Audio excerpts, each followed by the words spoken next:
Hello, everybody. Welcome to the Round Room Boys podcast. And today we're talking about Mortal Kombat. Yep, it's just the two of us. Just Yep. like a one-on-one death match in Mortal Kombat. Friggin' Round one, the fight. Anyways, so we're or gonna talk round about the room Mortal fight. Kombat movies that were released over the years. Mortal Kombat, the first one that came out in '95. Then there's Mortal Mortal Kombat Kombat Annihilation, Annihilation. Scorpion's Revenge, and then they got Mortal Kombat 2021 that actually just came out like a couple days ago. As of this Like recording, a week so, ago. Yeah. Friggin' last Friday to be exact. Yeah, no, There's freaking my it was. idea. If you have HBO Max, I recommend watching it. But if you don't have HBO Max, sign up for a trial for it if you can to watch it. But I don't think the movie is worth $15 to watch, though. In theaters? Yeah, I don't know. Unless you're like a really big Mortal Kombat fan, I It's don't not know worth if to watch in you'll like. theaters. It's I not. don't think you'll think it's worth in theaters. I But we'll wouldn't get into that recommend going later. to theaters. I wouldn't recommend going to theaters to watch movies anyway. Like as much as I would have loved to see Godzilla versus Kong in theaters, I wouldn't do that because of the way the world is at the moment. You know, so. Mm-hmm. But yeah, we'll get there when we get Anyways. there. But we gotta travel Anyways, back so- in time, almost 26 years ago, to the land of 1995. Sonic was still good, and Mortal Kombat 2 had just come out like a year or two before. Friggin' Right. Oh my God! Hold up. Mortal Kombat 3 came out the same year as this movie. So we had like Oh, three really? games under the belt of this movie. Yeah, something like that. Well, I'm sure they didn't have enough time to like use all the new characters that were put in 3 for this movie, of course. But when they were Right. making this movie, it was probably only Mortal Kombat 1 that came out. Friggin' You think so? I mean, how Yeah, long do you well, think this it movie usu- took to make? it probably took a couple of years, right? I mean, that's how long movies usually take to make. Friggin' Yeah, about like 1 to 2 years is relatively the. I'd say like 1 to 3 years is like the average. I'd say. Yeah. There's some movies that will take fucking like years and years and years just to like get greenlit and to like actually start production on it. Like freaking what was it? The Greatest Showman was like almost a decade in writing and shit. Oh, which is a shame because that's not a particularly fantastic movie. It's Again. not. I mean, it's got amazing music numbers and stuff, but the story's alright. Yeah, it's got good music, but like, eh, Anyways, so it's a shit. all right, so 1995. Yeah, the whole Mortal Kombat movie, it's just called Mortal Kombat. It's 1995. The whole Well- movie is centered around basically the first game where you have the all-star cast, the classic characters, Raiden, Liu Kang. The tournament. Yep, the tournament. Raiden, Liu Kang, Scorpion, Sub-Zero, Johnny Cage, Kano, or Sonya, Shang Tsung, Goro. You know, you got all those characters, and even Reptile makes an appearance in it too, and even Katana makes an appearance in like a Yeah. short little span. Yeah, she mostly just shows up to tell people how to use buckets of water, but you know, it's And and we'll get there. It's oh boy. So this movie is full of cheese, and it's full of it's cheese. got good and it's music and good fights though. Oh yeah, no, it's like it's a classic kung fu fighting tournament movie. It's one of those classic movies, and it's actually pretty good. I like it a lot. I grew up watching it all the time. It's loved got it. charm. I'll give it that. It's a pretty good movie. I don't know if I'd say it's like the best of these types of movies that I've ever seen, but it's pretty good. It's got its charm. Friggin' There's some So things the I whole don't plot like is though. centered. Oh yeah. So the whole plot is centered around. You got Liu Kang, Johnny Cage, Sonya, and Raiden going onto this island for this tournament called Mortal Kombat. Right. Mortal Kombat is a tournament that's held about 10 times, and It's held whoever. once a generation, Yeah. and whoever wins 10 times in a row, it gets to take over a realm of their choosing, or And some they get to shit like merge the that. realms together. And you got this And guy named Shang Tsung, right? This guy basically wants to rule and yada yada. His he's the goals best in this actor movie are a in this bit different movie. than the actual games because Friggin'. he's just working for Shao Khan. But in this, he's just like, well, domination, and I want all the souls, basically. Which is fine because the actor who plays him is a freaking fantastic. Yeah, he's so good that they managed to get him back for that live action series, and they also got him back for Mortal Kombat 11. Which is so freaking awesome. Like, oh my god! Like when I saw that, I was geeking out a little bit. Yeah, it's pretty Freaking rad. Yeah, no, and Friggin'. like the plot, like it opens up with like Liu Kang having a nightmare of his little brother getting killed by Shang Tsung, and the classic, "Your soul." No. He didn't say that. Yeah, he says, "Your brother's soul is mine." And then like you Yeah. could tell it was weirdly dubbed I mean, yeah. over the But lines. It then was his pretty alright. face turns into a very spooky skeleton. He wakes up in a green light because I guess they didn't have the budget for actual realistic lighting. Yeah, no. What was with the green light in his room? Like I don't. Like where does he live? I don't know. I, I bet you could buy green light bulbs at like the Dollar General. He probably couldn't afford real light bulbs. I don't know. Friggin'. He had to buy green light bulbs. All right. But like, But not like this yeah, movie. no. So like, This movie has like, there's Liu Kang, there's Sonya and Johnny. They're like the three main characters, and Raiden is just kind of the guy that's like, okay, we gotta go to this next area, and then excuse me while I disappear, and then show up 5 seconds too late for the whole movie. Friggin'. yep. Yeah, no. But, like- Christopher Lambert, he's the guy who plays Raiden in this movie. I like him because I find him nostalgic, but his portrayal of Raiden hasn't. I mean, it's not the NetherRealm Raiden that we know, right? It's not the NetherRealm Raiden that we know. Which is the best form of Raiden in my opinion, but you know. Right. But he's got his own twist. It's basically if you like fused Raiden with like Yoda or something like that, because he's constantly sitting around being a little shit. Freaking. Mm-hmm. You know, yeah, it's funny because every time I think about Raiden, I'm always hearing like Richard Epcar's voice because he's the guy who voices Raiden in the new games and NetherRealm and stuff. And like every time I think about Raiden, I hear that voice, and then when you see Christopher Lambert, it sounds like he's doing a solid Snake impression, like ha ha ha ha ha ha.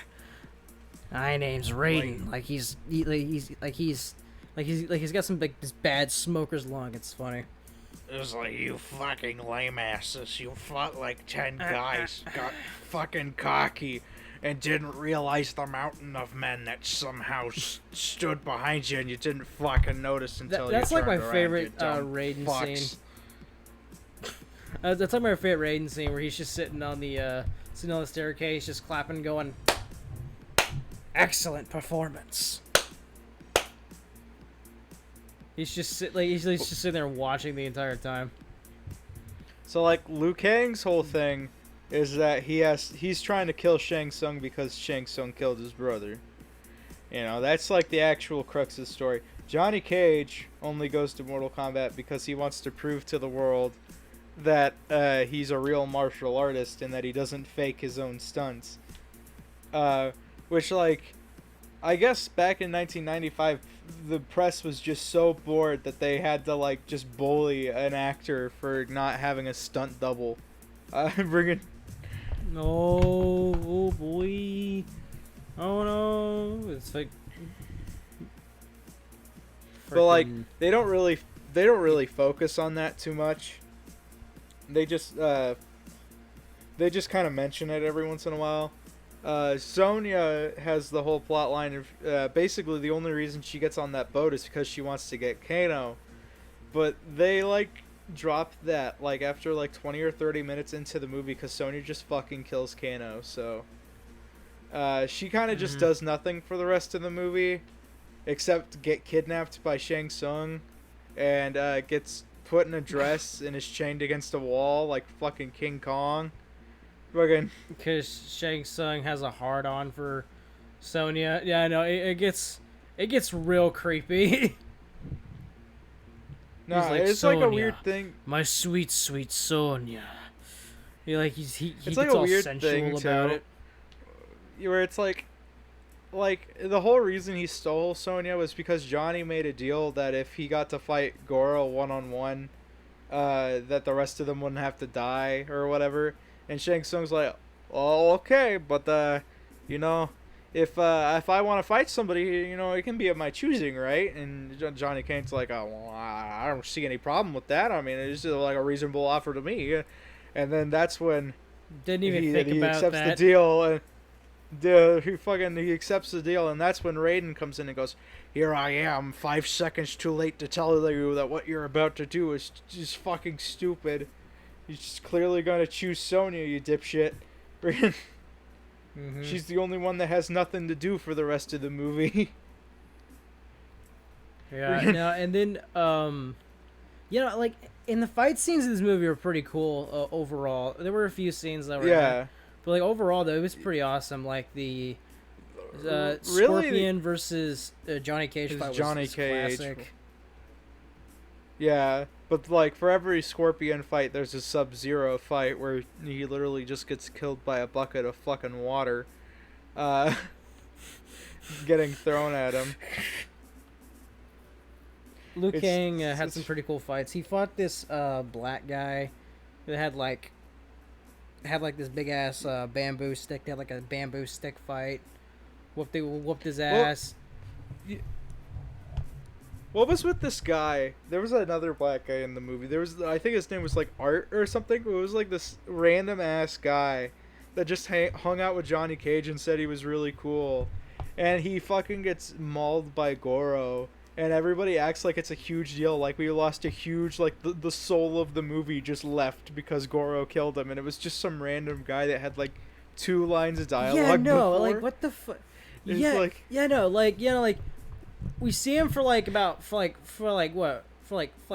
minutes. He's got like 5 minutes of screen time, and then like his death is supposed to like have a huge meaning on like the entire story or Johnny Cage's character or some dumb shit like that. Like even though he's like known him a little bit, as far as we know.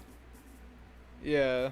Like maybe if That like fucking- if you would like develop that relationship between those two, that might have a better impact on his character. But like, again, Nah, he shows up for like 2 seconds and then dies, and then like even like Sonya and all them are like, oh no, the best character in the movie just died. yeah, and then Johnny Cage fights Goro. Well, he doesn't really fight. He mostly just nut punches, runs away, and pushes then him. kicks him off the freaking ledge. Yeah, Which Goro nut was punch pretty well was, handled like- in this movie though. I think he was handled oh yeah, pretty no, well. Goro was good. The They puppet. didn't have that CGI money, but they got like a dude in a giant puppet suit. Friggin' It was really good. is friggin' rad. Oh my I God. think they kept the head of Goro, the puppet Goro, in NetherRealm Studios. I think they have that in like a glass box somewhere around the office. Friggin', Wow, really? yeah. Pretty Fucking lit. not to mention but Goro is also voiced by that guy who voiced the big shark guy in Lilo and Stitch. I think he even voiced a Joker one time. What? Yeah. That's cool. I might be getting my voice actors mixed up, but he's voiced by the guy who voices Mr. Gus in Uncle Grandpa. No fucking way. No, yeah, it's true. I think what's his name? Like Keith something or other. Let's. Yeah, no. In this movie, they have. Yeah, in this movie they have a CG reptile, which looks like. I mean, it's 90 CG, so it looks like ass. Obviously, I'm sure it was impressive back then. Yeah. But it was gross. And then later on, reptile. He starts off as like a weird CG gross looking lizard. Then he gets thrown into this weird statue. And like all of a sudden he becomes Green Scorpion. I mean, the whole Green Scorpion thing. Yeah, he was wrong the whole movie, and then he falls into some random ass statue and they fix him for like a total of 2 seconds. And then he just fucking dies. And then Liu Kang does this trademark bicycle kick on him, whoops his ass, and there you go. Oh, it's Kevin Michael Richardson. Okay. That is the voice of Goro. Friggin'. Yeah, and freaking. So the fight with Scorpion and Johnny Cage was pretty good. It was pretty awesome. I mean, he even brings. I think he even brings. Does he bring Johnny Cage to the Netherrealm, or like? It's just like some random fiery place. Because if he brought Johnny Cage to the Netherrealm, how the hell did he get back? How did he get out? Yeah, that's why I'm more inclined to believe that that they just brought him to some random place. Yeah, it's weird, but still a cool fight though. I think they had. Yeah, didn't they have Ed Boon voice Scorpion? Yeah, they did. They even had him voice him in Annihilation too. Yeah, they had him voice him do the whole "get over here" and "get down here." It was really cool. It was like fuckers. And this, get the fuck over here! Come here, bitch! But and they had the Sub-Zero and Liu Kang fight. It was pretty cool until Liu Kang just grabbed a pail of water. And they just chucked it at Scorpion when he's trying to charge this ice attack. And then, like, it turned into, like, a weird ice spear and just stabbed Sub-Zero. Yeah, it was pretty lame, all things considered. Yeah, no, but, like, this was also, like, I feel like this was also, like, before the time where they decided to make, I guess, Scorpion and Sub-Zero, like, their own independent characters. Because, I mean, like, in the first game, they were, like... You only had so much you really went off of in the games. In terms of the personality department, yeah. Right, and so I guess they just made them goons for Shang Tsung, as like a way. Oh, hey, look, we got these characters in here, because like we don't know what they do or what they're about, but they're here because they're the most popular characters. Right, because like all they had to go off was like biographies, and they obviously weren't telling the stories of the characters. They were just doing the general Mortal Kombat story. And it's not like Scorpion has never been a goon. He's always been a goon for characters. Somebody. Like Quan Chi. Yeah. Throughout the entire series. Yeah. And Sub-Zero, he's kind of done that a little bit. I mean, like, he was a mercenary for a little bit, so yeah, I mean. But regardless, though, regardless, it was alright. Jack shows up in this movie for like 5 seconds and just never shows up. Yeah. Yeah, they mention him. Yeah, like at the very beginning of the movie. The movie ends, though, with a pretty sensational climax, I guess, where, like, there's, like, the super long, epic fight scene between Liu and Shang Tsung. And, like, spikes come out of the floor, and it looks like the shape of the Mortal Kombat symbol or some shit. And he, like, turns into Liu's brother, and it's like, I don't blame you for me dying. It's like, well, good, because everybody's been telling me I shouldn't feel that way. And his brother's like, but wait, you should feel bad, though. You should feel bad. No, you just It's told me like, I shouldn't. but It's wait, you just said. It was like, no. I have inner peace. And so Shang Tsung's like, motherfucker, come on, you're like ruining this whole bit that I got going on. It's fucking. And the Shang Tsung was Then like, "You die," and then freaking then he like beats on Liu Kang for a little bit. He just beats the shit Liu out of him, Kang brings does him a- down. Liu Kang does a Falcon Then Liu punch Kang and activates then his plot armor.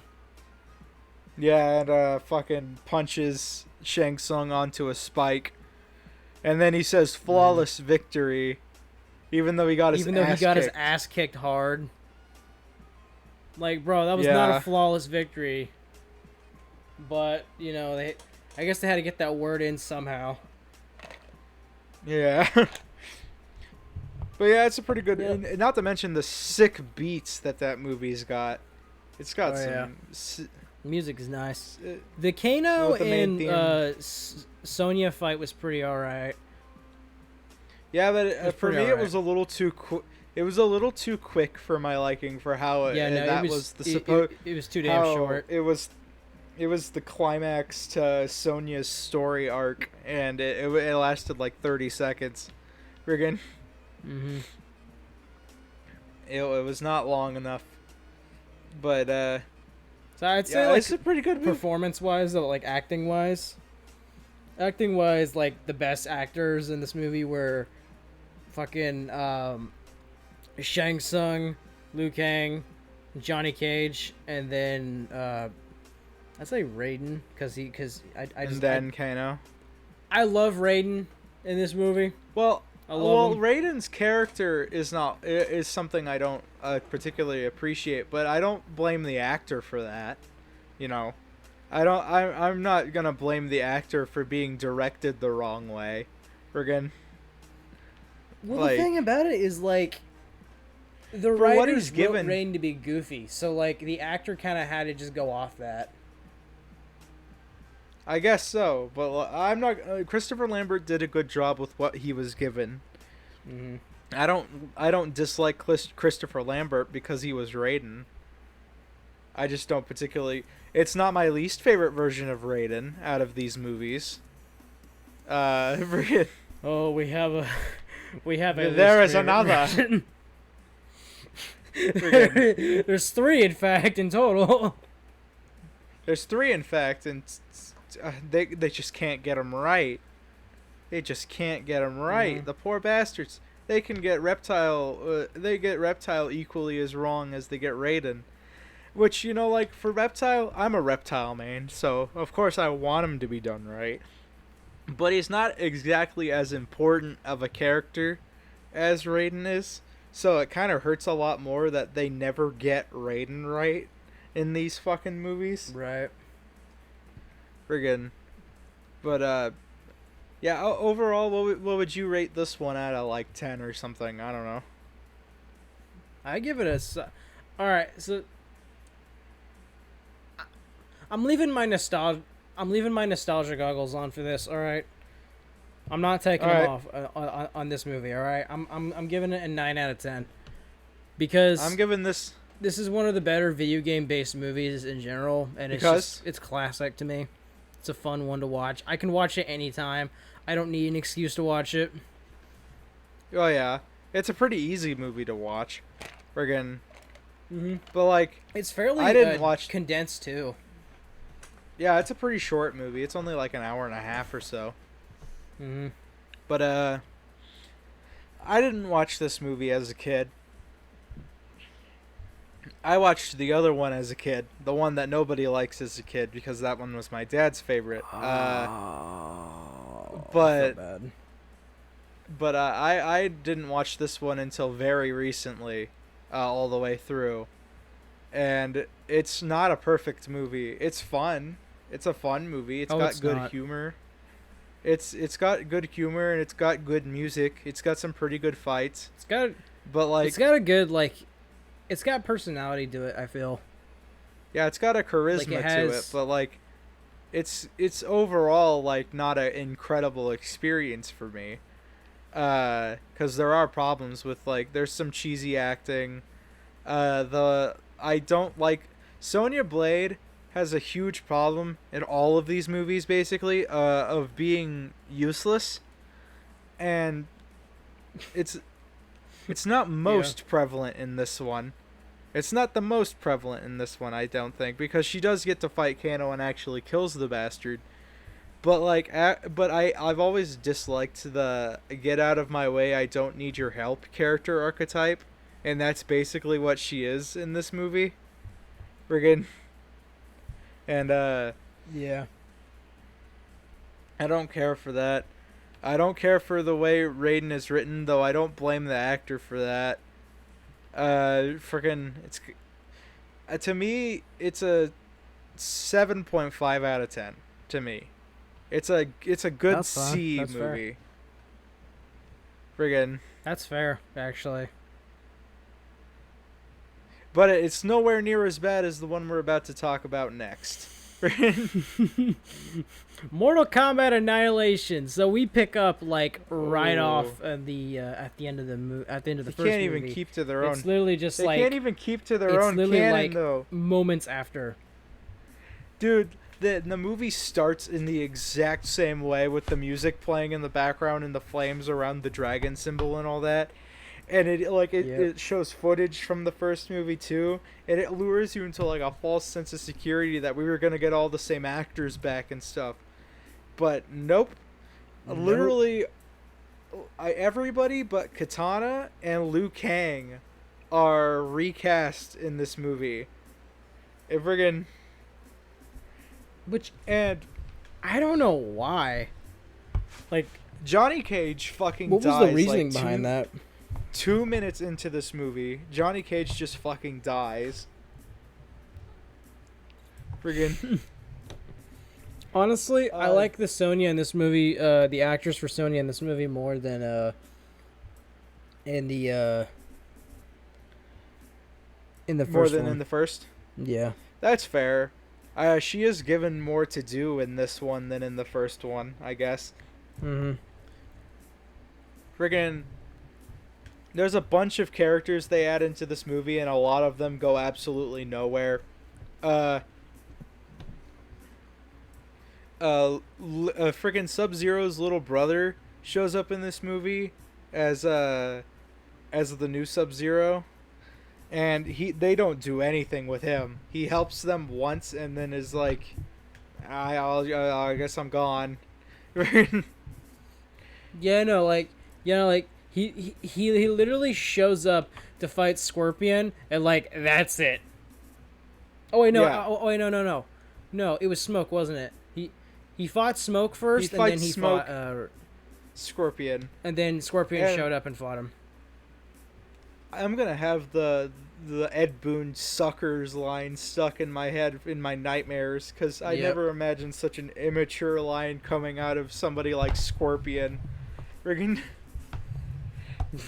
Scorpion saying "suckers," like he's Yeah. like he's a freaking like he's a tween. like he's a bully more than a actual threat. Friggin' Yeah. James Remar as Raiden in this movie is. It's not his acting; it's the writing for me.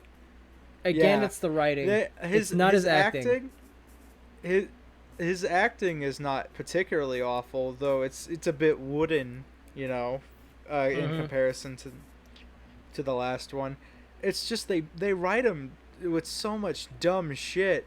They changed, as if I didn't like the outfit from Raiden in the first movie. Like a quarter of the way through this one or something, he gets a haircut and a blue leotard or some shit that he wears for the rest of the movie.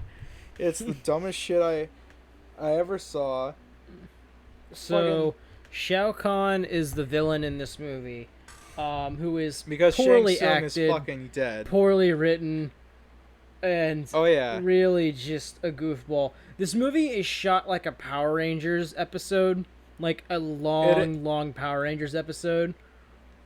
And not even like a it's particularly really good sad. episode. Not even like a good episode of Power Rangers.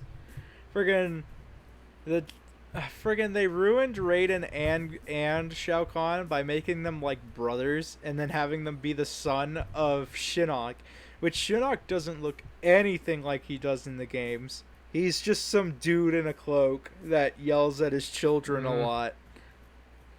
Friggin' they made Shao Kahn look super dumb because they wrote him to be like a really dumb boy, like a child basically. He's like a meathead jock who just wants power and to please his daddy. Literally all it was. Yeah. Well, Shao Kahn is supposed to be the most powerful person in like the entire universe or some shit. Why did we have to give him daddy issues? Friggin'. Don't know. Like he's Melina, supposed to be like this almighty king, right? This ruler of Outworld, right? This desolate world who shows no mercy and will slaughter anybody that stands in his way or disrespects him. And then you see him just like bowing down and like, I'm sorry, Dad. I'm sorry. Please forgive me. It's like, what the fuck? Like, yeah, fucking Melina shows up, does nothing that is directly correspondent to things that I would say are Melina-like, and then just dies and gets replaced by a CG monster. Which, if you thought the CG in the first one was bad, Nelly, they use it a lot more in this one. All right, so the cast expands to more villains, and actually we get Nightwolf and Jax as like allies in the movie. Nightwolf I think was done all right. Jax he was done okay, but they didn't. Too. They made him way too white. They made Nightwolf way too white man. That's fair. I think Jax the acting was fine. It's just some of the costume is weird. Yeah. Friggin' Jax doesn't have his arms ripped off or anything. In fact, he just gets, like, limb enhancers instead. They're just, like, metal gloves. And according to the movie, apparently him having the thing that makes Jax defined as Jax is a bad thing, and it holds him back. Which is, like, so contradicting, like, everything about Jax. Because he's weak without the arms, right? And he gets the arms and it makes him stronger. But, like... everybody's yelling at him that he doesn't need the arms, and I'm like, but it's like, bruh, how you gonna stand a chance against these like these otherworld beings? Like, you got a fucking like big ass like walking robot that shoots like laser nets at you and fucking bombs at you. That's just it's made of metal. You want to punch that with your bare hands? Hell no, bro. You want to have some big ass fucking biceps of steel, my guy. Just saying. And then Jade is in this movie, and she is the very not inconspicuous, very not obviously the twist villain character of this movie. Bro, Andre, I don't know what you're talking about, okay? I totally did not see her plot twist coming, alright? I did not, no way I saw that coming, okay? Not gonna, just saying. Sindel was... okay. I you know what? I didn't mind the overacting of Sindel, honestly. I thought she was pretty wild. It was bad. It was horrid acting, but like it was probably one of the most entertaining parts of the movie. Was how bad it was. Freaking, and it's like, and every time she screamed, I just couldn't help but think like Cabal in the 21 movie and go like, oh, that screams a real turn on. That screams a real turn on, huh? Yeah. Fucking. Yeah, no. So like, Cyrax makes. Was Cyrax the only robot that made an appearance besides Smoke? I can't remember. I don't remember. Was it Smoke? I don't think Sector was in this. I forgot that there was a time where Smoke was a robot and not like just the Gray Ninja. Well, you don't remember? Oh my god, yeah, no, bro, yeah, Smoke was a robot for a while, and then they decided to, and then they did the whole Lin Kuei storyline, with them doing the whole cyber initiative. Yeah. And then they turned Smoke into a robot, like in the reboot. And then Smoke would hang out. Yeah, and then the Smoke hung out with Noob Saibot a bunch. Friggin', Yep. he used to be like a dual character, but yeah. Which is so weird because Noob is Big Brother Sub Zero, but in Mortal Kombat 9 he's like buddy with Kuai Lang, little brother Sub Zero. So like what the fuck? Whatever. I don't know. Like that was like during It's the time whatever. like when they were starting It's to not- separate Smoke and Noob, because I remember in Mortal Kombat Deception when they were like a duo character. Yeah. So back to Annihilation though. Basically, what happens is that Liu Kang and Katana go and try and find Nightwolf so they can learn this thing called animalities, which is a thing where apparently you can turn into animals or some shit. While Sonya and Jax basically just fight a bunch of bad guys for no reason until the end of the movie. Raiden, basically his whole subplot is that he tries to go to the Elder Gods and go like, guys, we won the tournament. Why are you allowing Shao Khan to fuse our dimensions right now? And the Elder Gods are like, I don't fucking care. Not our business. Like okay, so these Elder Gods just do not care about enforcing rules, I swear to God. Like the only time they actually like really enforce the rules is like in Mortal Kombat 9, but like that was at like the very last second when like at the very end of Mortal Kombat 9 when Shao Kahn actually won and decided to invade Earthrealm. And he wasn't supposed to. And then the Elder Gods are like, ah, shit. Alright, guys, let's do our jobs. Okay, Raiden, you get to have Elder God power. Like, it's like, the Elder Gods are the laziest fuckers in this entire franchise, I swear to God.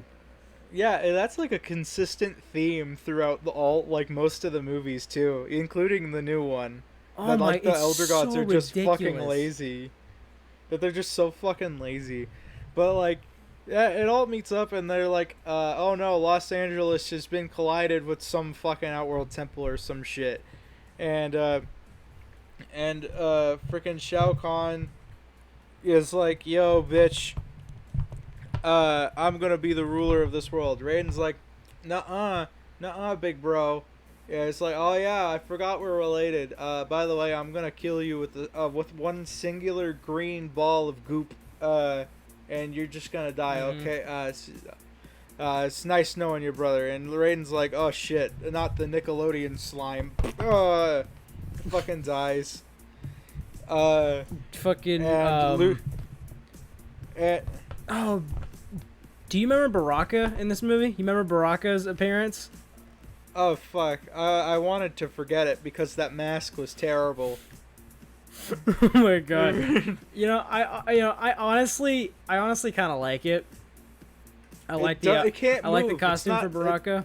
It's not a practical mask that they've chosen for him. He couldn't move his face at all. He makes a bunch of snarling faces, but it literally just looks like some dude running around wearing a Halloween mask. Friggin'. Right. You know, what's funny is like that's actually how the Baraka mask even started out. Was like it was like a Halloween mask. They just started tweaking up and stuff. It was really cool. Yeah. Like that's how they created Baraka in the old games. Yeah, but like now then freaking, but like anyway, so Sonya gets to fight Ermac, I guess, and it's okay. Freaking Jax gets to fight Montaro, which is also an okay fight. Katana gets to fight not Shiva. Shiva dies in like they hype her up and like. You're like, oh, she's got 4 arms. She must be like super strong, like Goro, right? Mm-hmm. The fucking Shiva just fucking dies via a cage. They drop a cage on her and she just dies like 2 seconds after appearing in the movie. Kitana gets to fight Sindel, and then Liu Kang fights fucking Shao Kahn, and you both use their animalities. And it's something. Gross CG dragon battle. Yeah, man, they should have looked at what they were doing and realized they should have just saved a couple of bucks, and I don't know, they would have been better off just getting Liu Kang and Shao Kahn to dress up in giant dragon costumes and beat the shit out of each other. Bro, Like, that would have been funny as hell. it would have been at least it would have been better than the CGI abominations, man. Then afterwards, after they fight and tussle out of dragons, they're like, they're trying to get the bearings together. Liu Kang gets in a good few licks. Shao Kahn gets in a good few licks. And then afterwards, Liu Kang gets Shao Kahn on, like, some kind of, like, pedestal and does this dumb backflip kick as, like, a finisher, and then Shao Kahn's just done. Like, that was a very lame way to finish off your opponent. Dude, most of the fights in this movie were pretty lame, not gonna lie. I don't know, some of them were fun, but, like the Scorpion there's a Sub-Zero one was pretty fun, but that was it, though. Yeah, but like there's a lot of fights where like a lot of the impact is taken away. So like what they'll do is like they'll like throw a punch, but instead of showing the punch connect to the enemy that they're fighting, they'll just go punch shot and then reaction shot to being punched, and no actual connection is there. Very Power Rangers-esque. And then what they'll do is they'll do some like Dragon Ball Z shit where like they'll punch him and then they'll like start flying across the room or start flying to an area. Like the punch was so hard it lifted them off their feet and then just shot them with so much pressure across the room and hit a freaking wall. It is ridiculous. Oh yeah, it's like that's some shit you see like when you throw somebody. No, like he just and then just starts. It's fucking. But then crazy. they beat Shao Kahn. He like disintegrates and then like a giant bird thing flies out of his back, I guess, because I don't know. But like, and then it's like, and then the Elder Gods are like, "JK, lol. Raiden's not actually dead. Actually, he's one of us now. He's gonna be the lazy bastard from here on out." Jax finally learned to let go of his robot arms and beat the shit out of the Horseman. Oh my god, that was so much bullshit. And he pulled them off like they were these dumb sleeves. Like they were just like sleeves on a shirt. He just like pulled them off. Yeah, I feel like that shouldn't have been able to happen. But, you know, first of all, I feel like cybernetic enhancements, wouldn't they be like drilled into his bone and skin and stuff? Nah, bro. They were just like these fucking. Nah, bro. They're just limb enhancers. They're like those, you know those gloves you see on commercials where they have copper wiring around them, and they're for old people with arthritis. It's like that, but like for your arms, right? That's clearly what their intention was. But the only thing this movie has that's even remotely of the same quality as the first one is the music is still pretty boppin', not gonna lie. They got some pretty good tunes in this one. But other than that, this is just terrible. It's just the worst. I dragged my feet so hard on watching this one, cause I just don't like it. I was bored halfway through, cause like I was trying to stay awake.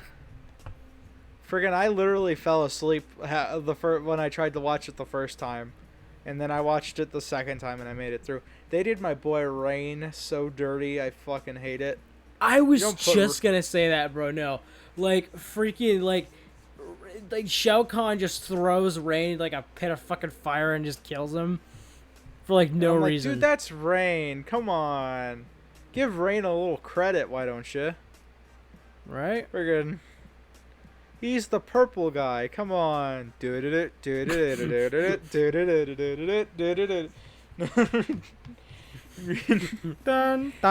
da. Dun dun da da. Boom.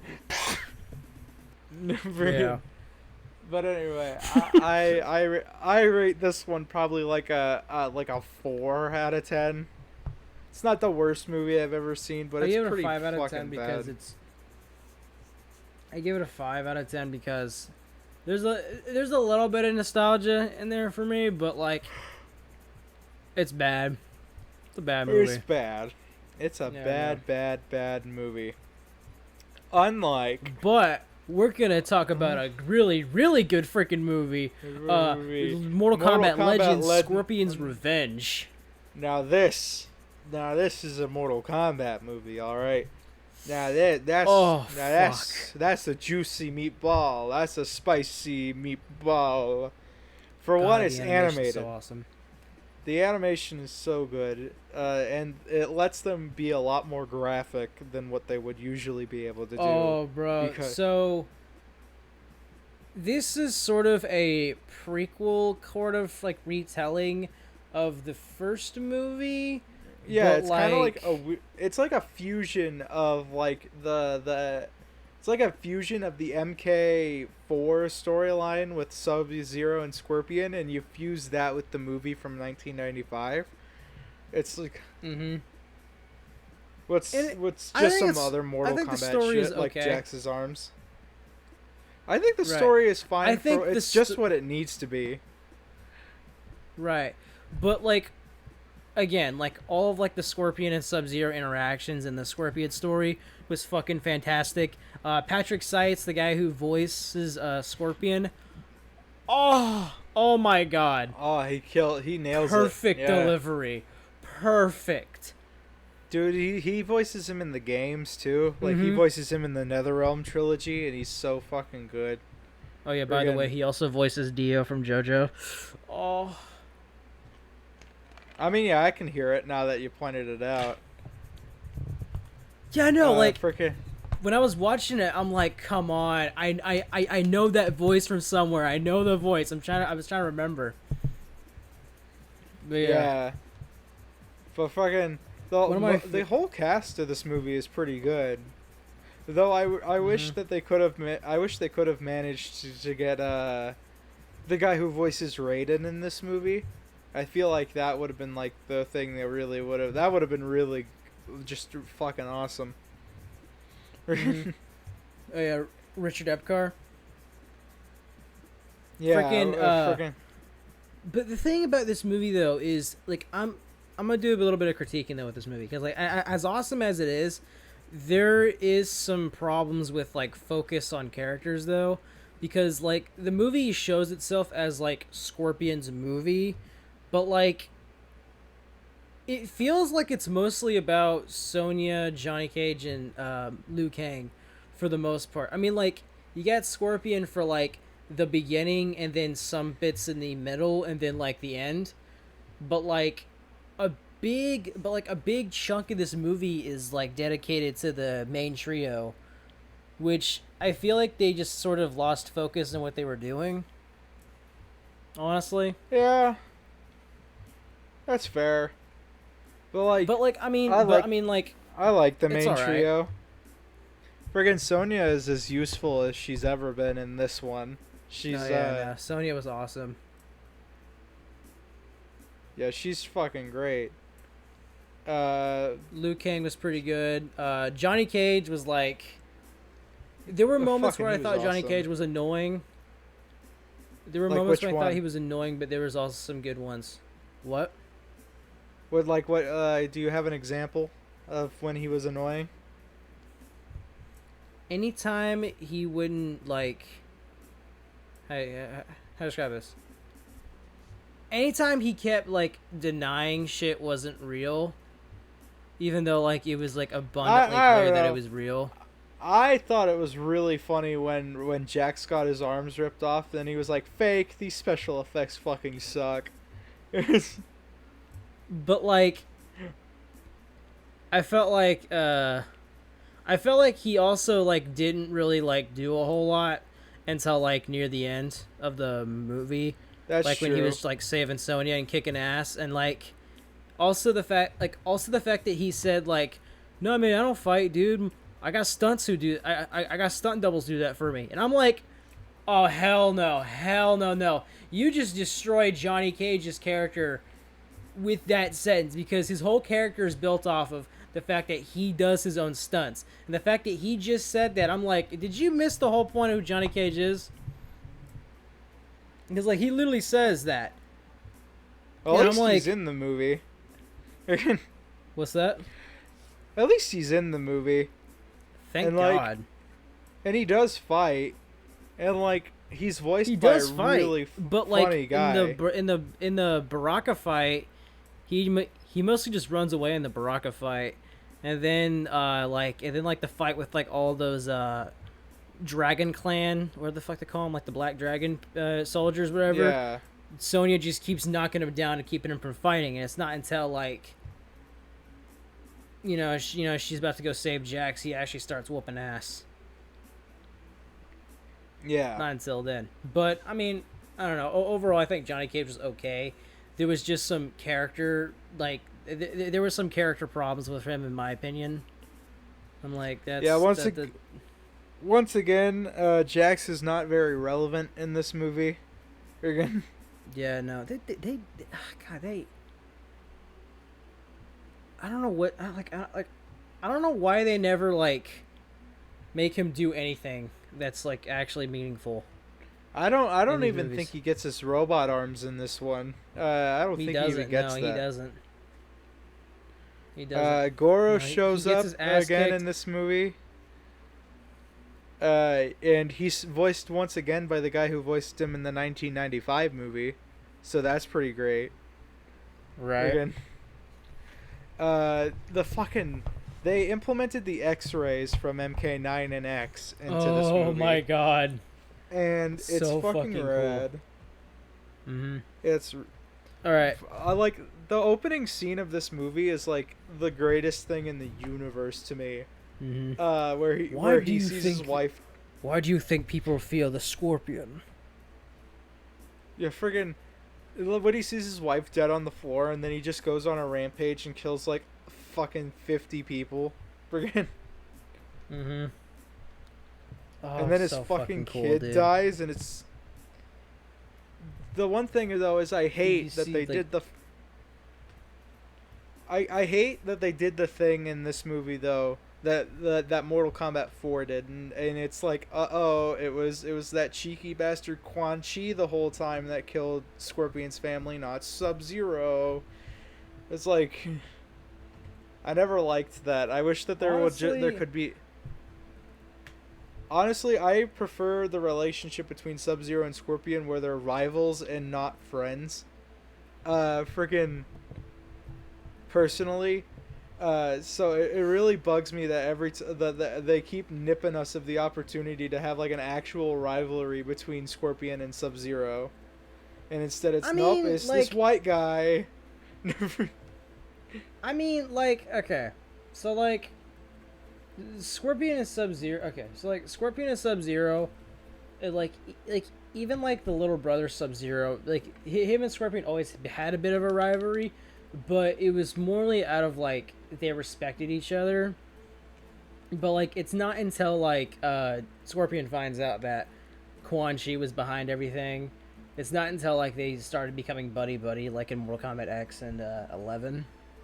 And even then, like, they're like most of that movie though, like most of that game, like they still weren't really like allies.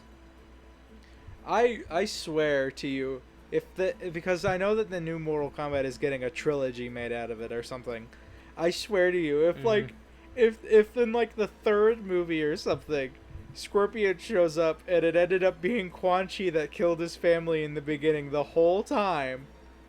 God, I'm going to be if they do so some stupid upset. okay, because they literally already established that Bihan killed his family. Like he said, "I'm Sub-Zero. I killed his family." Yada yada yada. Right? He said for the Lin Kuei, some shit like that. Right? It's abundantly clear that he did kill. That it was Bihan that killed Scorpion's family. So honestly, I hope they don't go that route now. I feel like that they should have, just done the whole Quan Chi thing, but it's whatever at this point. Anyways, though, so back to this movie. Anyways, Yeah, so there's a Scorpion's couple. Revenge. There's a bunch of cool one-on-one fights, but they don't really matter a whole lot. Like there's the Baraka versus Johnny Cage fight. There's the There's the Reptile versus Sonya Blade fight, which was pretty neat. They actually made Reptile look okay. The fact that Raiden can't actually do shit is kind of a interesting thing that they actually kind of use in this movie. Like, especially when, like, Goro fights Liu Kang and is about to kill him and fucking Raiden can't do shit about it. Yeah, but you know what though? Yeah, but you know what though bugs me though is the fact that so like you know how like the Black Dragon like invades the island and tries to kill everybody, right? That's breaking the rules, right? And technically that's not actually like part of the tournament, right? Like that's not like they're not actually part of the tournament. So like Raiden is not allowed to do anything that interferes with the tournament. So like Raiden could have theoretically just took care of the Black Dragon goons, but he didn't for some reason. I don't know, man. There's but Raiden actually looked right and he sounded right in this movie, so that's something. We're good. I mean, yeah, like, you know, again, the whole in these movies they're never consistent with like trying to keep the Raiden from like interfering with certain rules or trying to keep him, you know, actually helping out. He's mostly just an observer for most of the time, and he never helps out when he can help out, when like the rules allow him to. And it's like, what the fuck? Like, he didn't. And then sometimes he will interfere when he's not supposed to, like in Mortal Kombat 21. But whatever, we'll talk about that when we get there. We'll talk about that here in a second. Yeah. But like, this movie overall was like, it's fucking great. The fights were epic. It had a good sense of humor for the most part. Friggin', especially every time Johnny Cage got fucking kicked in the nuts, I felt that, man. I'm sorry. Mm-hmm. I hope he's okay. Scorpion was like the best part of this movie. Every fight with him in it was so fucking amazing. The escape from hell, man, that was so cool. Oh my god, dude. Oh my god, bro. When that like when he was chained up to that to like those posts and stuff, and he was like saying a prayer and stuff, and the demon's like, "Oh, there is no need to pray. No God can save you." And then freaking Hanzo's like, I need no God. And fucking and just fucking kills him. Oh god, it's so cool. And then freaking and he gets surrounded by all those monsters and stuff, and the monsters are like, "We have you to like 1,000 and more. We have you to 1,000 to 1. What do you have?" And he's like, and the Scorpion's like, "Oh yeah, 1,000 minus 1." And then he just comes in there whooping on ass, bro. Kills every single one of them. The fucking you first thing, I swear to God. It's like, I will kill you for what you did. It's like, you first. God, it's so fucking Which with cool. the context that that's what Quan Chi said, it makes a lot more sense that he would say something like that. But fucking Quan Chi had that child-eating grin in this movie, and it made me very uncomfortable. And even Shang Tsung knew that bitch was up to no good. Oh yeah, when he was trying to poison Shang Tsung. It's like, "Oh, Quan Chi, are you like do you think that you could get past my brain 100 stats? Let me trap you in in this fiery hand. And even though you're pretty powerful, you could totally break out of that because you put up a good fight against Scorpion. I don't know what the fuck. I don't understand that. Like Quan Chi basically like just sat there and like just let himself get like caught a little bit.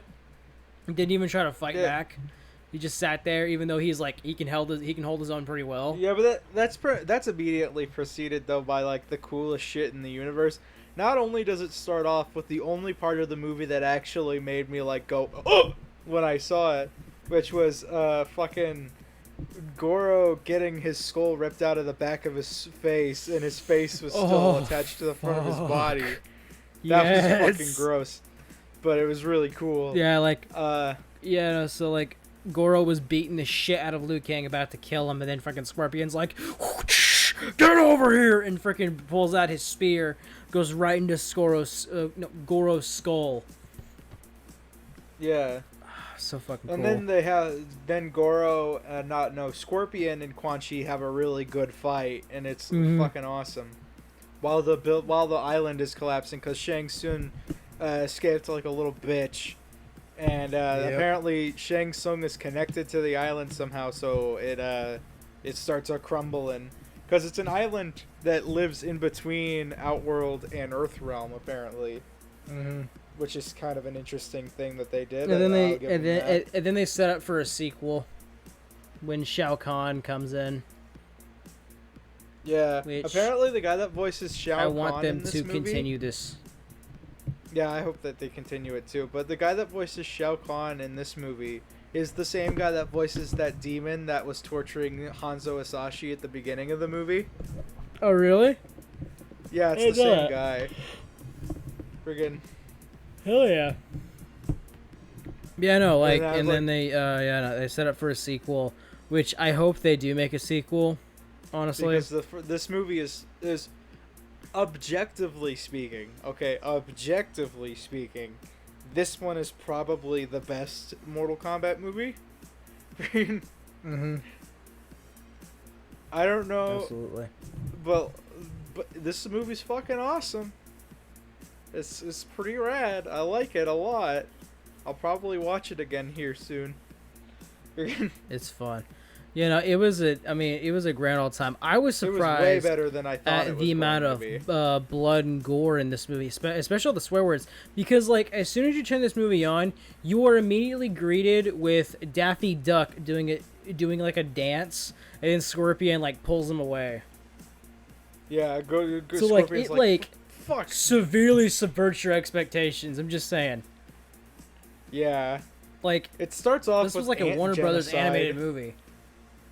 Like holy shit. Starts off with ant genocide. Mm-hmm. Never have ants looked so gross when torn apart by a scorpion. Why do they fear the scorpion? Because his will. God, freaking Patrick Seitz Hanzo voice is so fucking awesome. It's so fucking awesome. He sounds like a man. Yeah. I'd probably rate this one overall. I'd probably rate it like an 8.5 to a 9. Like it's very good to me. I give it a 9 out of 10 because I give it a 9 because it's really good, but also I don't give it 1 point higher because they did a bit. I don't know. They misrepresented Johnny Cage a little bit in this movie, which I feel like kind of brought it down a little bit for me. But also, you don't want to. Because I'm a big Johnny Cage fan, and that means a lot to me. But also, you don't want to admit the fact that maybe the Mortal Kombat the first Mortal Kombat movie might be worse. Shut up. But yeah, no, like, yeah, they misrepresented his character in a little bit. And it's not like he doesn't actually become like badass Johnny Cage till like near the end of it, and he only gets like one really good fight. Because like with his fight with Baraka is just him running away, and then he like jumps off a building and flips off Baraka, and that's it. So like, dude, I don't know. I totally forgot that Katana was in this movie though. Yeah, no, not gonna lie. Yeah, she was for like a little bit, and then just fucked off. Yeah, and she's I believe she was voiced by the lady that plays Vicky from Timmy Turner. Really? Which that was all I could hear when I heard that was the voice actor. It's like bad twerp. No. But yeah, I like this movie. So now to the new spoil. For the first time in this podcast's history, we're gonna do a fucking spoiler alert. All right, because this movie literally came out a week ago. The most recent movie we had covered up till this point was The Invisible Man. But even when we covered that one, it was like there was a good 8-month period between that movie coming out and us talking about it. No, we did Rise of Skywalker as well too. Rise of Skywalker came out before first one, Invisible wasn't it? Man. Invisible Man came out Oh, after. wait. Oh, I did. Okay, you're right. Yeah, then the new one that we talked about, but you watched the old one instead. Yeah, Yeah, they fucked up. yeah, that one was like an early 2020 movie. Friggin'. Mm-hmm. But yeah, Anyways, so so this is the most recent movie we've covered. So we're gonna put a spoiler alert. If you don't want to get spoiled on the new Mortal Kombat movie, get out of here. Get out of here while you still can. Which, like, honestly, it really doesn't matter if you spoil a Mortal Kombat movie because it's, I mean, it's a fucking Mortal Kombat movie. Yeah, but I'm sure some people would like to have, well, you know, the warning. So I'm gonna put it there just in case. This movie starts out amazing. The first like 7 minutes of this movie are fucking incredible. God, It basically Yeah, no. it basically starts as a live action version of the opening to the animated one that we just that we just talked about. But like a lot less graphic, of course. Bihan invades the Shirai Ryu, Scorpion's home, and then kills his family.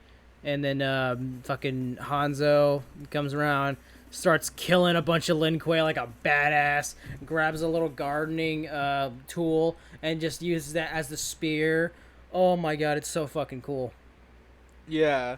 Dude, and like the heartbreak, you can look at it, you actually feel stuff when you see him like seeing his family like frozen, and he's like, dude, oh shit. It's like, Oh yeah. I wonder if they did. I almost wonder if that was a practical effect that they used for the ice, because sometimes it looks like it's actually there. I almost wonder if they did a practical effect for that. But like, I think it was a mixture of practical effects and CG. Like probably. Like I'm sure like they use like some kind of practical effect for like pieces of the ice they were in, but like also they use CG to enhance it. Well, because like some things you can totally see, like, oh yeah, no, it's nothing but CG, but like, I don't know, the ice CG in this movie, like the ice It's CG in this movie really that Sub-Zero good. has, is probably the best CG they've done in this movie entirely. It's Yeah. the best. Friggin'. But yeah, Scorpion dies in this encounter with Sub-Zero, and then it cuts to title card. We. First off, there was a little red flag of mine, but it starts with a wall of text talking about how the tournament works, which was a little worrying for me. But then the rest of the movie ended up being okay, so I guess it was fine. But I guess the best The way movie to talk introduces about this, a new character. yeah, Cole Young. I know a lot of people really hate Cole Young and wish that he was just. I don't hate replaced him. with I somebody just else. don't. I don't hate him. I just feel like he wasn't needed. Like you could have just replaced him with like Johnny Cage, and that would have been fine. But whatever. No, it's fine. It's fine. Whatever. But I don't know. I feel like Cole Young. He had no real personality, no real character. It was just he's got a family, and he was. I mean. He was a really good MMA fighter. Then now he's just bad for some reason. I don't know why he's bad now. They never really explained why he's bad at MMA now. Yeah. They just they said, "Oh yeah, no, you were so good." Okay, but like, how do we know that? Because from everything we've seen in this movie, he is so ass at fighting until he gets his Deus Ex Machina fucking powers. That's it though. Like, I think they try to imply. That he was really good at fighting because of the fact that he's an all offense, no defense character. But then the second people found out about how he has no defense, they fucking just wailed on him and fucking beat him. So that's why he's trash. Because they constantly mention the fact. They constantly mention the fact that he keeps just attacking people without any defense whatsoever. So he constantly gets fucked up because he doesn't do anything to defend himself. Friggin'. And yeah, I know. It's. If I tried to take this movie Anyways, go. You're saying? out. I was trying to take this movie out of the context of all the other Mortal Kombat shit. Like, if I was just to watch this movie, if this was my first introduction to Mortal Kombat ever, to anything Mortal Kombat related, I would see why that they put some of the stuff that a lot of Mortal Kombat fans find, like, really dumb in this movie. I would see reason and why they would have some of the stuff, like... I like the big one for me is Arcana. How they have like this whole thing about Arcana. Where you get a tattoo, you get a dragon tattoo, it means you get to be in Mortal Kombat. How it works is either you're born with it, or if you kill somebody who has it, you get to have it and be in the tournament. And how the tattoo works is apparently if you have one, you have like an inner power you can unlock that like gives you a superpower. So like Liu Kang gets an Arcana, he gets flame powers. Kung Lao, I don't know if his hat is his Arcana or if his ability It's like is to hat teleport. teleportation and stuff. Yeah. Kano gets a laser eye, and then Cole gets the ability to he basically gets the Black Panther suit from the NCU. Where he gets beat the shit out of. Oh my god, yeah, no, like, that is literally what I was thinking of the entire time. I'm like, oh, fuck, this is... Let me guess. He's gonna absorb damage and then shoot out in a big explosion. But he didn't, no, he just punched exactly Goro. what happens. But, and then fucking Sonya gets the ring beam shooter thing from the video games, but it comes out of her arms instead of like a little gauntlet like the video games. And you know, all of these are fine to me to an extent. The only ones that really bothered me were Sonya and Jax. Jax gets his arms ripped off by Sub-Zero, which is a change from the canon, because in the movies it's usually done by Goro or whatever, but in the video games, it's either usually done by Goro or Ermac. But this that's time, right. Yeah, no, I was gonna say, Ermac ripped his arms off in Mortal Kombat 9. 9, yeah. But in this one, it's Sub-Zero, and I'll admit it's really fucking cool. Oh yeah, no, Sub-Zero was like the he was like the what was like the T-1000. From, he was like the T-1000 in Terminator. How like he barely speaks, except when he needs to, and he's just like an unstoppable force that is constantly an active threat against everyone in the movie. It's really fucking cool. And they even talk about how like they're gonna need to team up against this guy. You know, like, even though like Mortal Kombat's all about like one-on-one fights, it's crazy. Yeah, but friggin' they also use a lot of the villain characters, I think, because this movie is not Mortal Kombat, alright? Not because it's not Mortal Kombat, but because it literally doesn't have Mortal Kombat in it.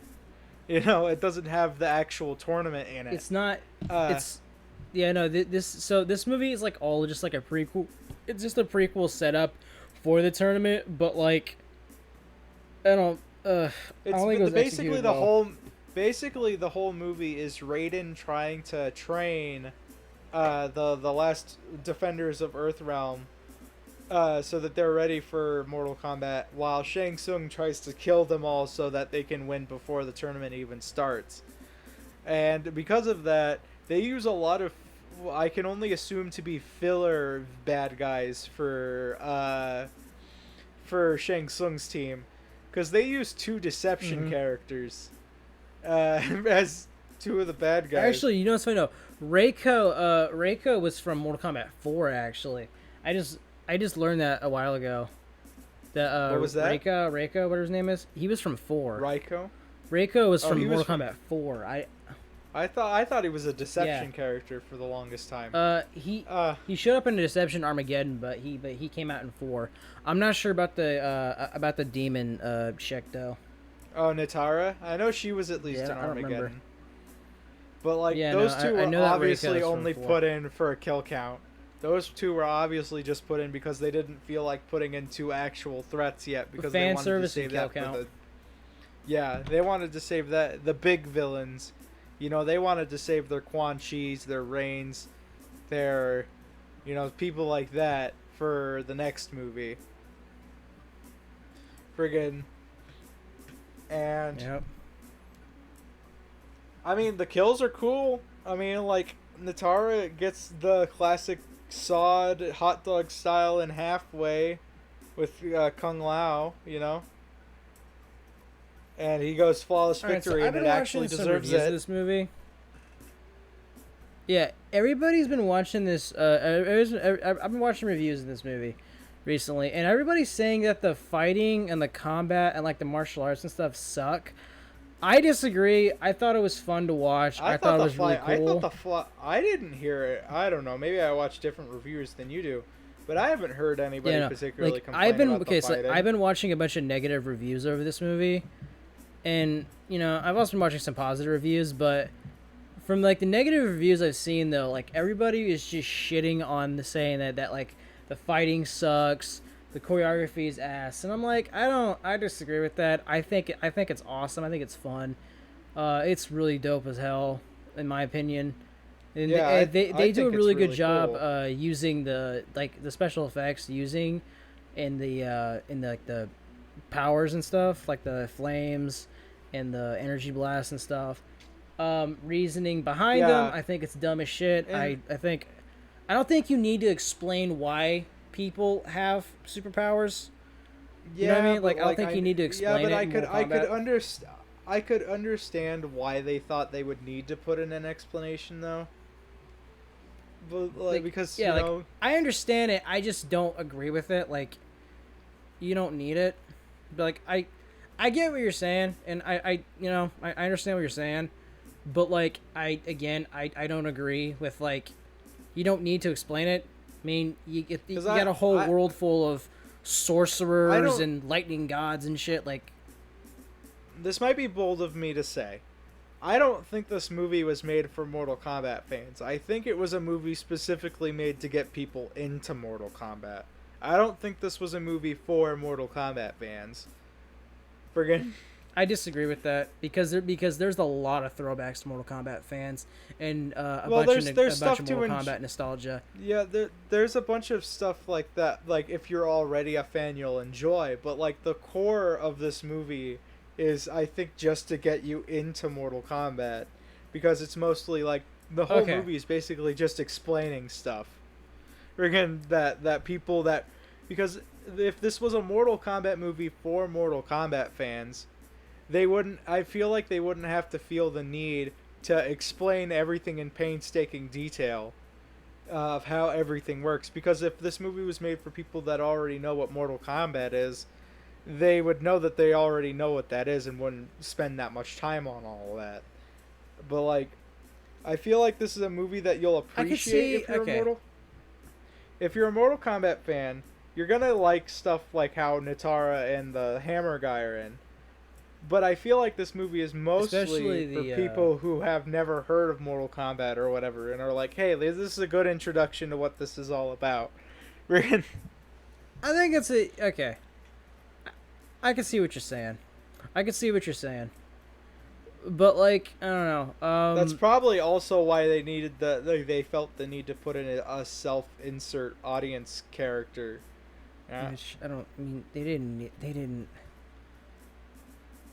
I mean, you already have like a whole bunch of protagonists, and the movie was sort of set up like it was an Avengers style movie, like where you're like, we're building a team to defend the Earth. You know what I mean? Like, it felt like it was building up sort of like in a Marvel movie, which was really weird to me.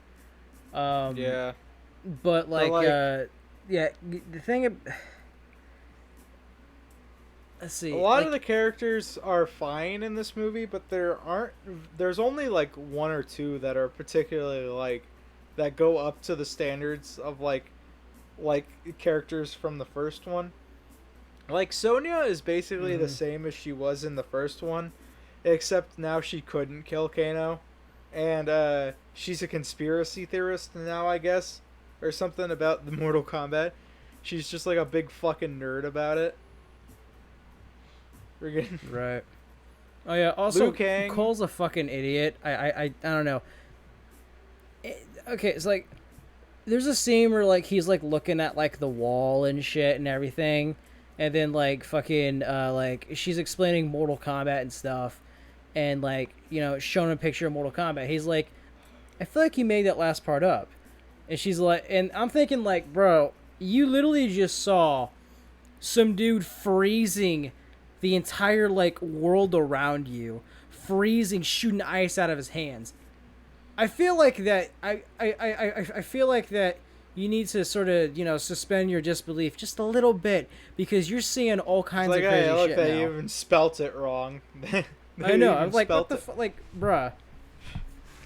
And then enters the fucking best character in the damn movie, fucking Kano.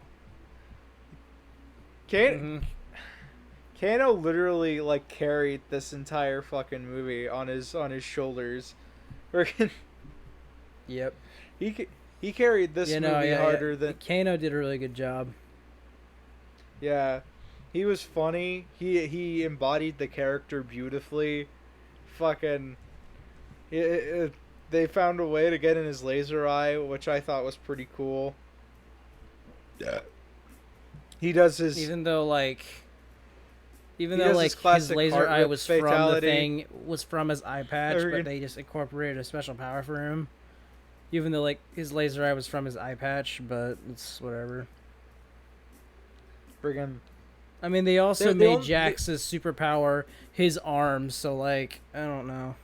Yeah, like that's a one thing that really bothered me was that is that like Jax's thing is that he had like these little dinky like fucking plastic grabber arms at the beginning of the movie after Sub-Zero ripped his arms off, but then he gets his Arcana trying to save Sonya and his robot arms just become super buff and shit. And that makes me wonder which makes me wonder like if he had not gotten his arms ripped off and he got his Arcana, would that have meant that his arms would have just gotten like all anchor arm and huge, or would that have meant that like he would have gotten a metal shell over his arms, or friggin', or like it's like I don't get it. Also, like the way they used like the Arcana like of them obtaining their powers was literally just like a plot device to keep them alive. Yeah. Honestly, and like it fucking like the whole Cole thing getting his, it's whatever. He's the main protagonist, plot armor. But like Jax getting it, I felt like it was very obvious they were using as a plot device. So Sonya didn't even try. They didn't even try. We didn't even see Sonya get hers. She just has it. She just had it after she killed Kano. Had it out of nowhere, and then shoots a hole in Melina. Like, what the fuck? Melina looks pretty bad in this movie, not gonna lie. Yeah, it wasn't. It wasn't No, great. I mean, Outworld looked like ass in this movie. Well, they didn't show a whole lot of it. Friggin' is the thing. And I meant the good kind of bad with Melina. But I think she looks pretty great. She should. I thought she worn a mask. I thought she looked pretty cool. Oh, come on! She should have worn a mask. Andre, like the whole point of Melina is that she wears the mask and then she takes it off to eat people's faces off. It's the whole point. You take away the mask, you basically take away the whole point of her. She's supposed to. I don't care about your new canon. I like my canon better. Okay, I don't know. It's just, I don't know. It annoyed me. Also, the lack of Johnny Cage annoyed me the fuck out of me too. But that's whatever. Nah, they used that for sequel bait. No, but like Melina, dumb. Melina can unhinge her jaw like a damn snake though, which is pretty scary. Mm-hmm. The acting in this movie was still was not good. It was, the acting in this movie was pretty bad for the most part, except for Kano and like Cabal. I think the guy who played Kung Lao did a pretty good job. I don't think the acting was bad. I just think I think it just wasn't particularly like nobody was particularly exceptional except for those characters. Freaking. I don't know, Like okay, so like none of the characters. they There looked wasn't a single. good. Like they There wasn't looked a single good. character. They just didn't like pop out well. Yeah, that's not that's Like, not bad. That's many just of them mediocre. didn't feel like the characters. A lot of them felt like their characters to me. Like Liu Kang felt like Liu Kang. Sonya felt like Sonya. Friggin' Raiden didn't feel like Raiden. Raiden felt like an asshole. Well, I mean, Raiden was just an asshole the entire movie, and then like He's the like, one time he could have least in- interfered and saved Kung Lao's life, he didn't fucking do And it. he You know didn't. why? Because Mortal Kombat wasn't even Mortal Kombat wasn't even going on then. He could have saved Kung Lao's life and like stop and like helped him out and stop Shang Tsung, but no, he didn't. Yeah, he was an ass. Yeah. And then freaking at the end of the movie when Shang Tsung's like, oh, I'm mad, I'm gonna go fight you guys, and then freaking Raiden's like, okay, I got this guy. I was like, what the fuck? What the fuck? It makes no sense. It makes no damn sense. Like that entire time, Mortal Kombat tournament hasn't even begun. Raiden could have done anything in his power to stop anything, but he didn't do a damn thing. I don't know. The whole Raiden thing fucked with me throughout like the movie, and it I don't know, it left a bitter taste in my mouth. But Yeah, they can't get Raiden right to save their lives with any of these neither movies. Shang Tsung in this movie, but they fucked up Shang Tsung hard in this movie for me. He did not. I don't feel know. like I don't know if it was the actor or the writing, but he sucked ass. I feel like it was more the writing. I don't feel like the actor was particularly bad. I don't Well, know. like, He just I don't know. It They didn't, kind of wrote him. he They didn't kind look of like just wrote Shang him to Tsung be either to a. me. He looked like it to me. Freaking. No, he didn't. Well, I don't know. I think it was his costume that I don't know. It was like that Something weird, about it. like tentacle, gold-plated armor chest thing he was wearing. Yeah, no, I didn't like it. It was ass. But It like was the ass in my actor opinion. looked like Shang Tsung to me. It's just they wrote him to be like super generic. It was pretty weird for me, for him to be all like, And, "Nah, I'm just evil." Friggin'. But here's some positives though. Okay, I will say though, I did love Kung Lao in this movie. He was my favorite. He was one of my favorite parts of the movie. Scorpion, showing up at the end of the movie, fighting Sub-Zero was like Scorpion shows up it for a was the total best of scene like. in this movie. So Scorpion shows up for like a total of 15 minutes in this movie, I guess, and probably less than that in total. But like, oh damn, boy, does he make an impression whenever he shows up.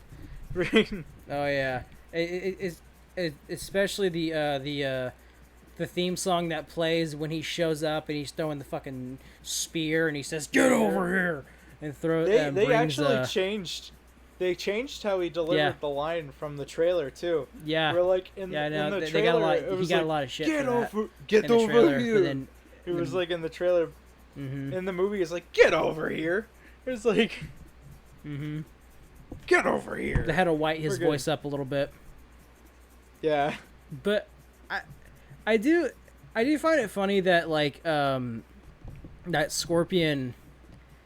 He speaks Japanese like the entire movie, but like that one time you got to bring up that reference. He speaks English for that fucking get over here. I'm willing to But suspend like after my that, just speaks disbelief for Japanese. That, all The right. rest of the movie. Again,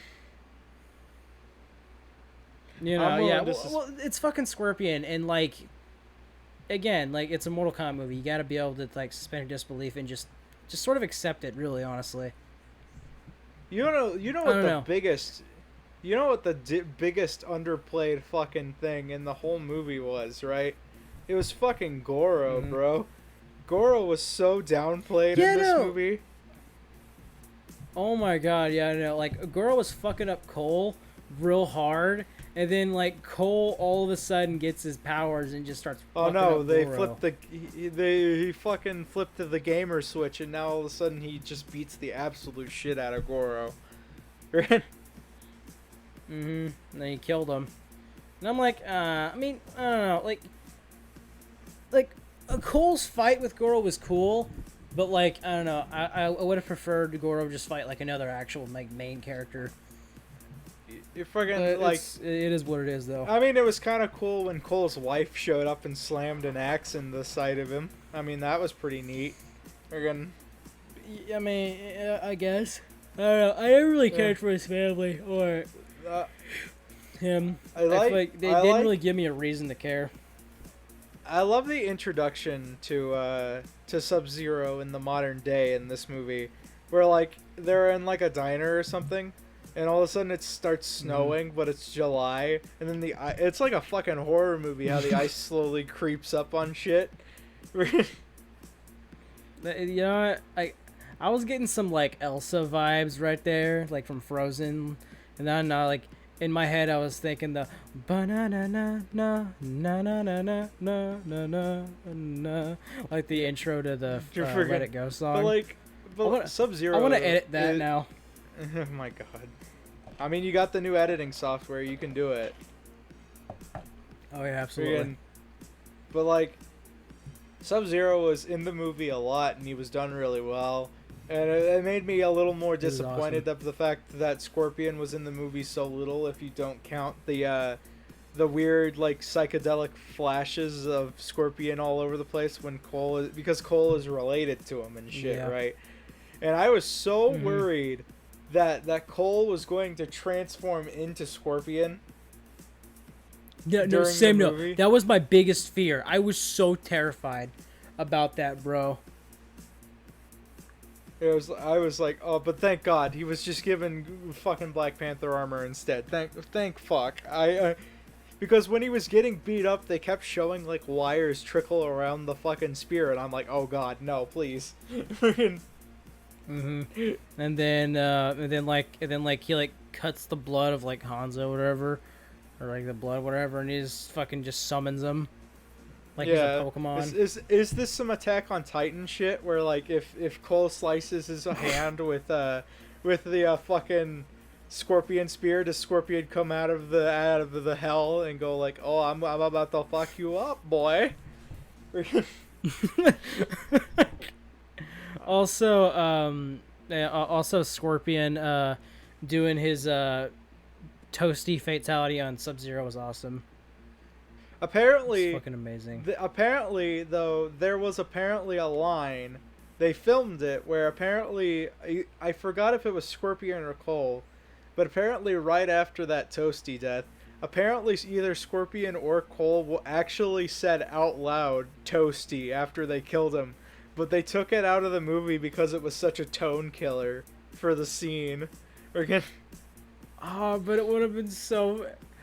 Honestly, I would have preferred they put that in because it would have been such a fucking. I don't know. This movie. I feel like this movie. Sometimes I feel like this movie takes itself too seriously at some points. And, like, I'm not looking for, like, a serious, like, Mortal Kombat story. I'm just looking for. With the characters, just some fighting and a pretty good, and pretty fun time. I don't know. Yeah. This movie lacks I don't want like a super grim, dark story, like a serious story. I just want like a good time. This movie somewhat lacks the sense of humor that the other Mortal Kombat movies did, excluding Annihilation, because that one was just terrible. But like other than Kano and Cabal, there wasn't really. The only really standout comedy scene I can think of is the part where Liu Kang and fucking Kung Lao fucking egg on. Fucking just give Kano the business so that he gets his laser vision. That's probably like shit talk him. They fucking shit talk him until he gets his laser vision. And then there's the scene where Liu Kang keeps tripping Kano, and as soon as as soon as I watched that scene, I was fucking dying of laughter because I remember MK1 tactics. I remember playing the old Mortal Kombat games, bro.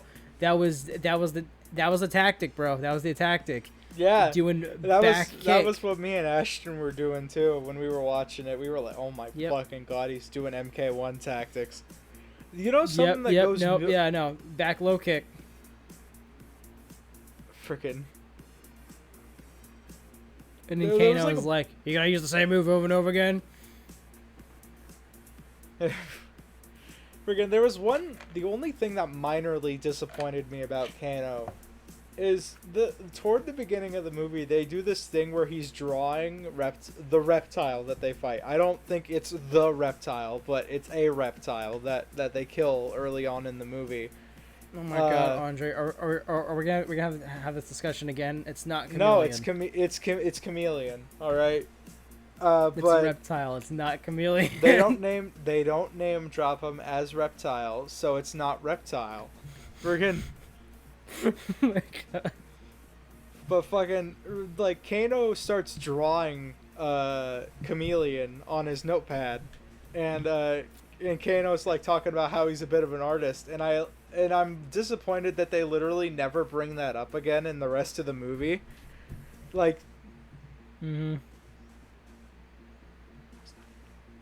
but like, freaking. It could have been something simple, like, you know that scene where, like, Kano is literally just walking around, and then that's when Cabal shows up and says, "Hey, you're a bitch-ass motherfucker, come join our side." Friggin'... Yeah. He could have been just chilling in that hallway drawing the stuff that's happened to him or something, or drawing a picture of him shooting lasers out of his eye or something. Friggin'... But... They could have definitely expanded upon a bit more of that, but... It was just a one-off joke. Overall, I thought this movie had give and take. I think I think overall it was okay though. Like, if I had to rate it, I'd probably say it's a 7.5 out of 10 to me. I think there are definitely some things that this movie does better than the others, but there's also quite a few things that it doesn't do quite as well as the others either. So, it's like a 7.5 for me. So, one of my favorite moments though are like when they're doing their fatalities, like when Kung Lao is throwing his hat, making it do the little buzzsaw thing, and throws the demon chick into it, and Liu Kang, especially Liu Kang, doing his dragon fatality, which was so fucking cool. I was having a nerdgasm when I saw that. They did the classic hand clap fatality with Jax. They did the hand clap fatality. Yep. Even though they were on the pit when it happened. So, like, the fights and the fatalities were awesome, man. They were really cool. It was just like the music was really good too. So, but that's like a given. I thought the CG was fine.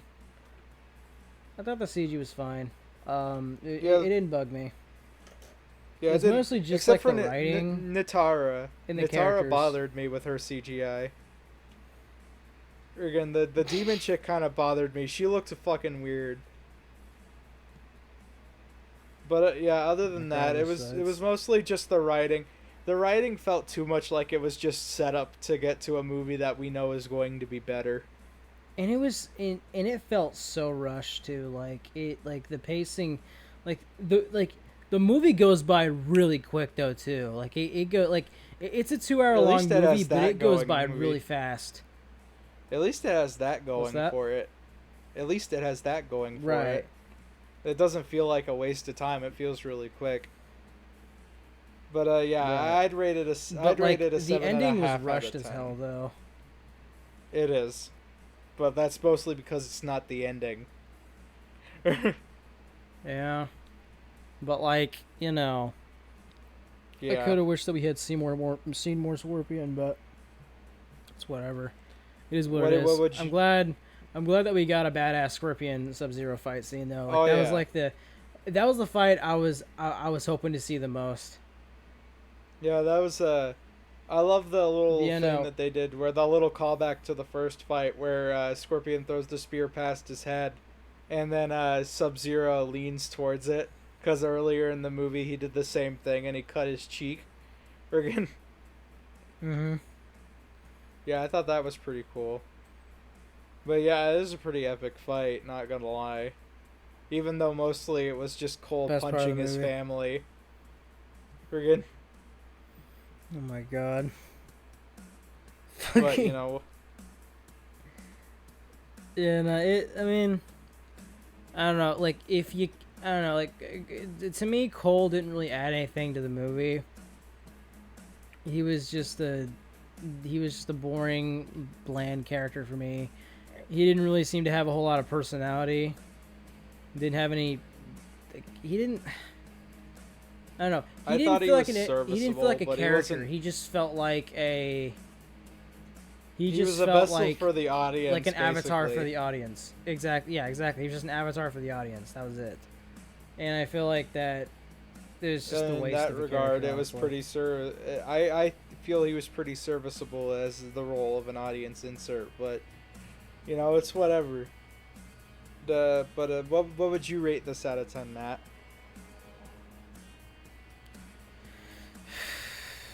I give it like a 6 or 7, like a 6 or 7. Yeah, Yeah, I no, feel that. I'm gonna give it a 7. I'm gonna give it a 7. Yeah, I'm gonna give it a 7.5. I enjoyed this movie more than I thought I would, but there's still definitely some problems with it. It's got really good action and really good music though, and one character has really good humor in it, so you know. I don't know. But, Cabal's what pretty would- good.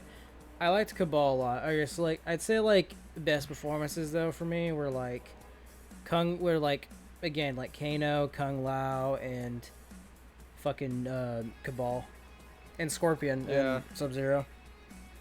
Sub-Zero That was was it. probably my favorite actually, Mm-hmm. but you know, how would you rank these movies from worst to best? Worst to best, Annihilation, 21, and then I don't know, because I love the first movie, but Scorpion, okay. Annihilation, 21, Mortal Kombat 95, and Scorpion's Revenge. Yeah, to me, it's Annihilation as the worst, and then I'm gonna tie Mortal Kombat 21 with 95, because they're both about the equal quality to me, but they're both better and worse at certain things, so they even out for me. And then Scorpion's Revenge is the best one. Just easy, it's pretty easy for me to say that one's the best one out of the bunch. Oh yeah, absolutely. Yeah. But yeah, that was Mortal Kombat. So. Oh. Oh. Yeah, no, I've been like farming on Mortal Kombat 11 recently. Like I've been like farming the crypt because I want to start getting more gear and shit for the characters and skins and more brutalities and fatalities. Cool. I got that Yep. 95 skin for 11 too, so I can play as. Yeah, no, so I you can know, pl- I just bought that last night. I'm excited for it. Anyways, Yeah. well, I hope that you guys was- enjoyed this podcast and Yes, yeah. I know it's been a while. It's been like 3 or 4 months since we did the last one. oh yeah, God no, like what was the last one? Twilight. Last one was Twilight. Yeah. Yeah. That was in So February. we hope you enjoyed this. We enjoyed these movies at least more than Twilight, so yeah.